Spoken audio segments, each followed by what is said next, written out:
中国最憋屈的10大省会，省会老大哥却被省内小弟抢去了风头。本期虎先生奇谈盘点中国最尴尬的10大省会。省会向来是一省的政治、文化、交通与行政核心，手握全省优质资源，理应是省内当之无愧的老大哥。但在中国众多省会中，有这么一批城市顶着省会的名头，却活得格外憋屈。有的经济常年被省内地级市碾压，有的全国知名度几乎为零，有的连本省人都不认可，还有的沦为隔壁直辖市的附属。第10名，贵州贵阳被茅台掩盖光芒，旅游毫无存在感。贵阳的尴尬属于有实力但没名气，常年活在省内其他城市的光环之下，成为全国最没存在感的省会之一。提到贵州，绝大多数人第一反应是遵义，毕竟茅台产自这里，一句茅台故里，让遵义的全国知名度一骑绝尘。而说到贵州旅游，大家想到的是黔东南、荔波小七孔、黄果树瀑布，几乎没人把贵阳当作旅游目的地。作为省会，贵阳近些年靠着大数据产业实现逆袭，城市发展稳步提升，交通枢纽地位也愈发稳固。但放眼全国，依旧有不少人分不清贵阳和贵州的关系，甚至不知道贵阳是贵州的省会。在省内，遵义的经济紧追不舍，旅游热度、城市话题度远超贵阳。贵阳空有省会的行政地位，却始终没能打响自己的城市名片，只能默默做全省的幕后中心，尴尬指数稳居第10。第9名，江西南昌全省无存在感，省内小弟不服管。南昌的尴尬是两头不讨好，全国没名气，省内没话语权，是中部地区最透明的省会。论历史，南昌有8·1南昌起义的红色底蕴，本该拥有极高的辨识度。论资源，它是江西的行政文化中心，坐拥全省最好的高校与医疗资源。可如今的南昌，经济总量在中部省会中常年垫底，既比不过武汉、长沙，也没有亮眼的产业优势。在省内，赣州凭借人口优势，九江靠着长江港口区位各自发展，对南昌这个省会毫无向心力。江西年轻人外出发展，首选长三角、珠三角，很少留在南昌。外地人提起江西，也很难第一时间想到南昌这座城市。没有拿得出手的经济实力，没有出圈的城市标签，省内辐射力弱，全国存在感低。南昌就像一个透明省会，守着省会的名分，却始终没能撑起省会的气场，尴尬又无奈。第8名，内蒙古呼和浩特被草原城市抢风头，名字都被叫不对。作为内蒙古自治区的首府，呼和浩特的尴尬是存在感被彻底稀释，连名字都常被人记错、叫错。提到内蒙古，大家脑海里浮现的是呼伦贝尔的大草原、鄂尔多斯的羊绒与煤炭、满洲里的边境风情，几乎没人会第一时间想到呼和浩特。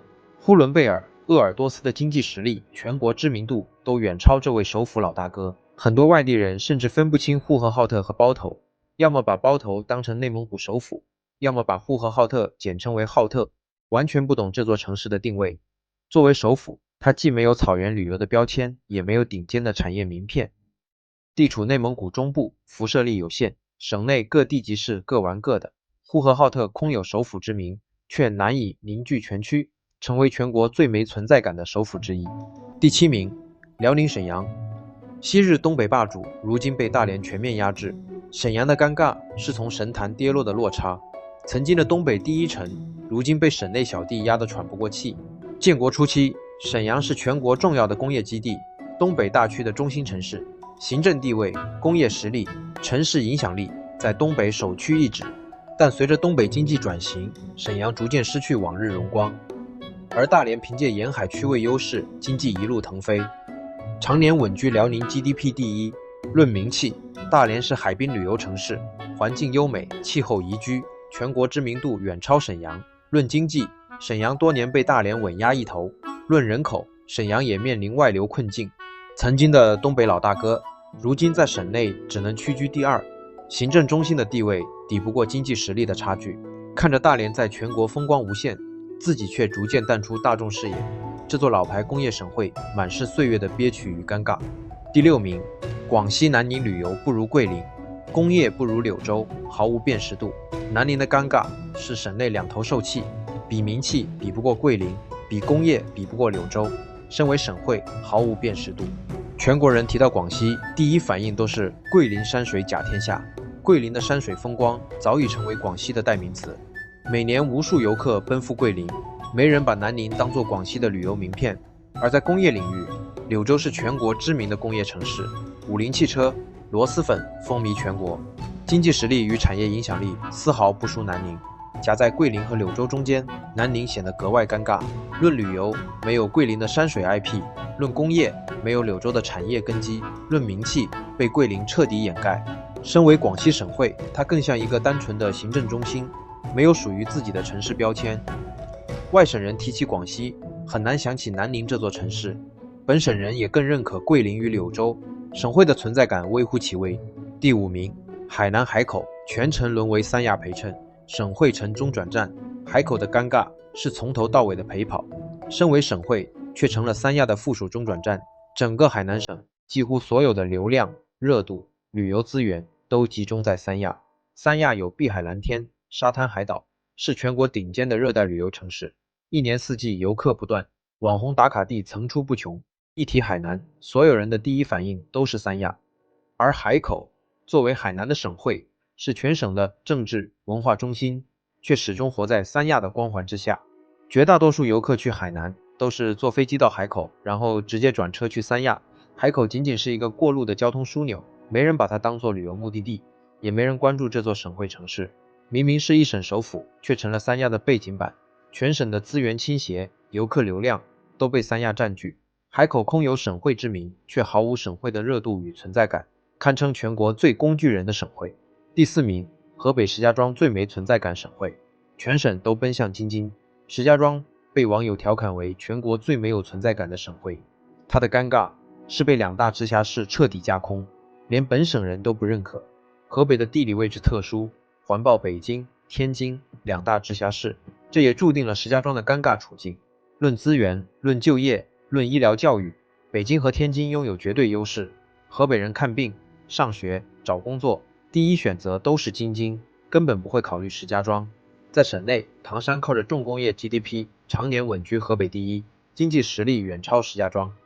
保定、秦皇岛等城市历史底蕴与知名度也不输石家庄，而石家庄成为省会的时间较短，历史底蕴不足，城市缺乏特色，既没有辐射全省的实力，也没有凝聚本省的向心力。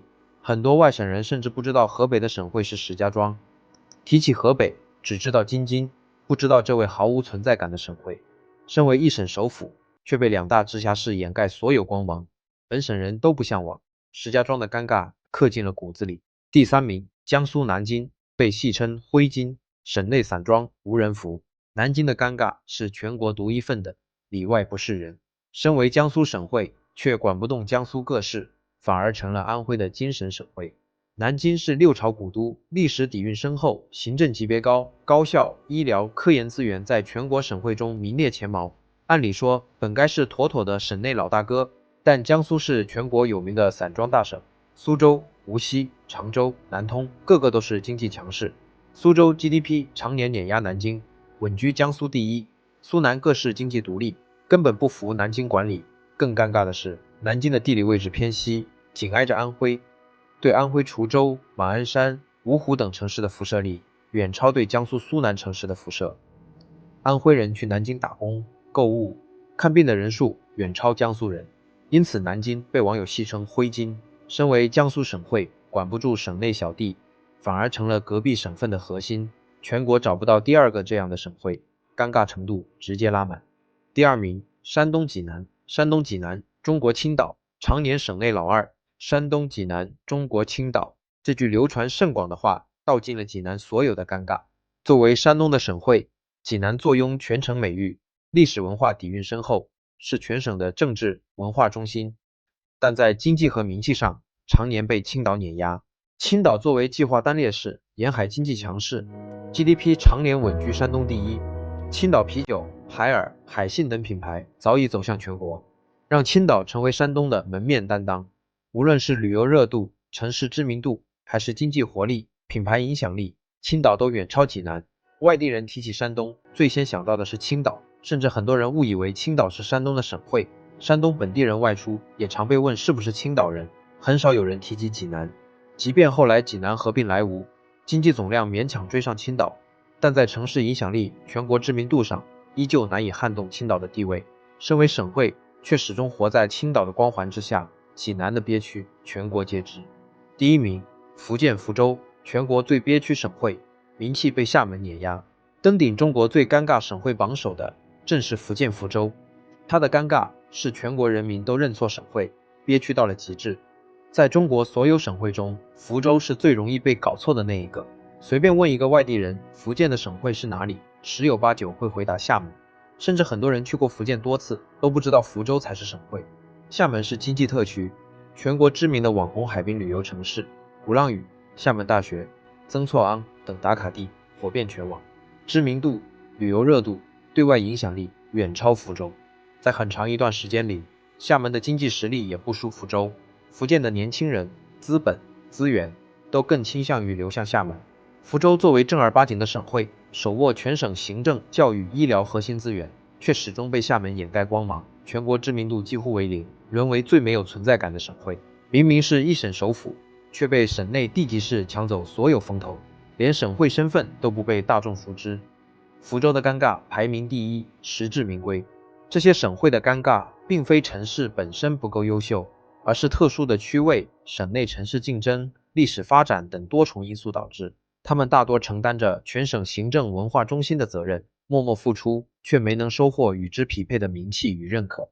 有的是省内强势林立，光芒被掩盖；有的是区位受限，被周边大城市架空；有的是缺乏城市标签，难以出圈。但无论如何，他们依旧是各省不可或缺的核心，在低调中支撑着全省的发展。这些尴尬又真实的省会，哪一座让你最意外？你心中最憋屈的省会又是哪一个呢？